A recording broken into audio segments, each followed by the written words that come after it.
Hey everyone, this is Tim from YourSixStudios. Today in this video I'm going to be doing an unboxing and setup, an initial review of the AverMedia Live Gamer Ultra. So let's go ahead and jump into the video right now.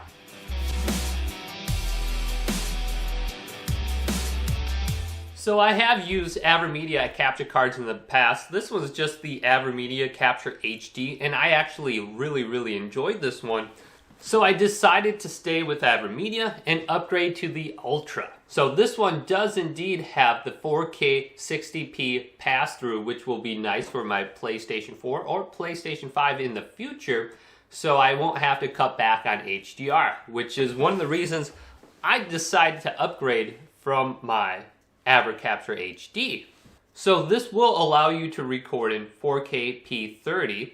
Also, at 1080p, you will be able to record at 120 frames per second. So for a capture card, this is exactly what I was looking for. So let's go over to my other room and unbox this and set up on my computer behind me. Now at the time of the video, when I went ahead and bought this, it was around $250 for this capture card.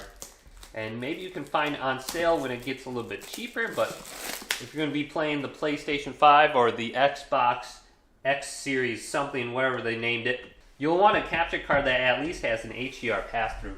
Otherwise, I think you're going to be wasting some time upgrading your equipment and getting a new gaming console if you can't use HDR.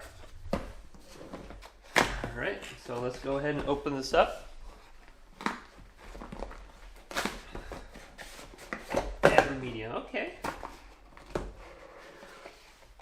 So here it is. Okay, it was a little bit smaller than I was expecting. It legitimately is about the size of what's on the box. Yeah, I was expecting something a lot bigger. Okay. So this is what it looks like. Let's get it right into view. So it has a lot of little slots here for staying cool. You have HDMI in and HDMI out.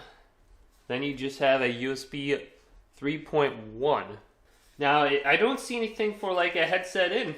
So if you want to plug in your headset to this, I don't see anything. Like on my last one there was. Alright, so this is what's left in the box. Looks like just an HDMI cable. So I get one HDMI cable. And then a USB 3.1 cable.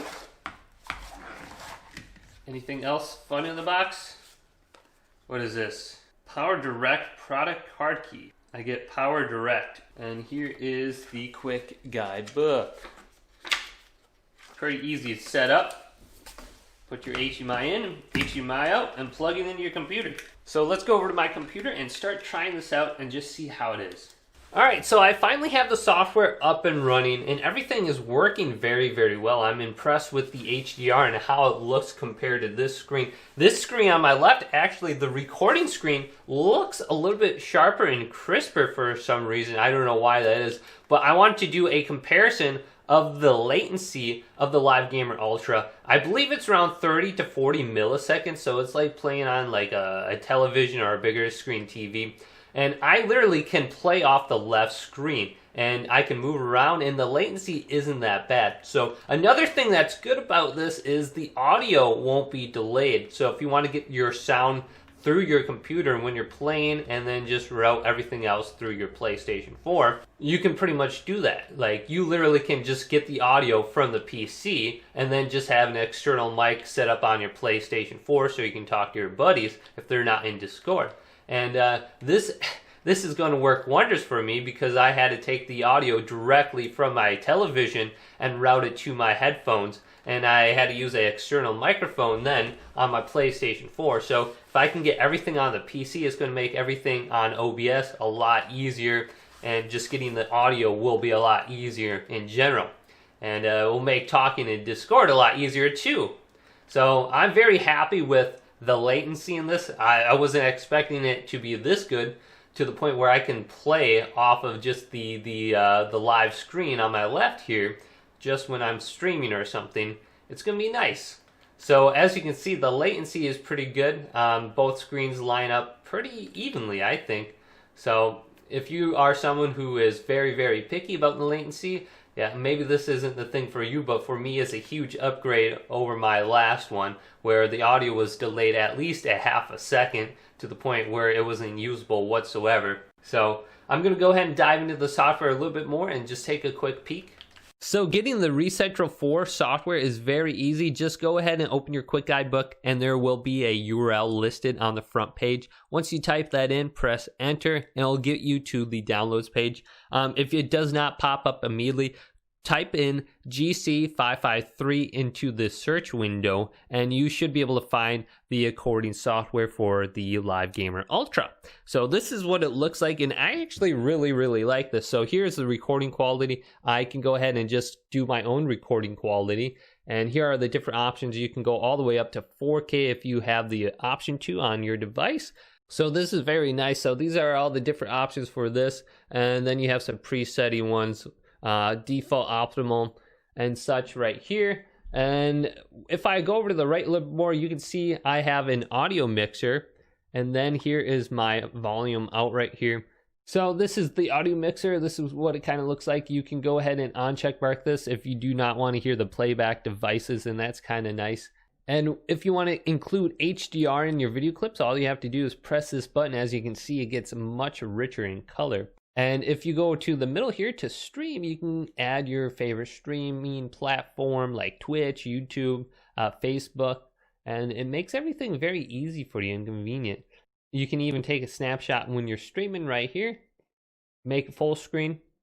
This is a cool feature, is the multi-stream. So if you want to add multiple different streaming platforms at the same time, boom, you can go ahead and add it to here. So I haven't used this yet, so I'm thinking it's very easy, just like a Restream. Just add it in and it'll stream to all the different platforms that you want to stream to. So the cool new thing for me is the capture mode. So I'm on the single capture mode. If I go to the multi mode, this is very cool. This makes it kind of like Streamlabs OBS. So let's just say this is the basic one. If I go to my game screen, as you can see, I can add a camera in here now. I can go to like a full webcam. I did this all by adding different sources and scenes. Then I can go to my desktop 2, which I'm recording from, my desktop 1, my desktop 3. So I really like this ability to go ahead and just switch to everything. So let's go to my gaming scene. So under here are sources. I can add literally a device, screen capture, video, web, text, image. And it makes it very similar to Streamlabs OBS or OBS. It doesn't have quite as many features, like you won't be able to add filters or anything, but you do have some options. So let's go to my webcam. I'll just show you, like, here are some more options for it. So I can do resolution, refresh rate, video input. If I go to this, I can switch up my camera just a little bit more, just like I would under OBS, positioning, image, filter.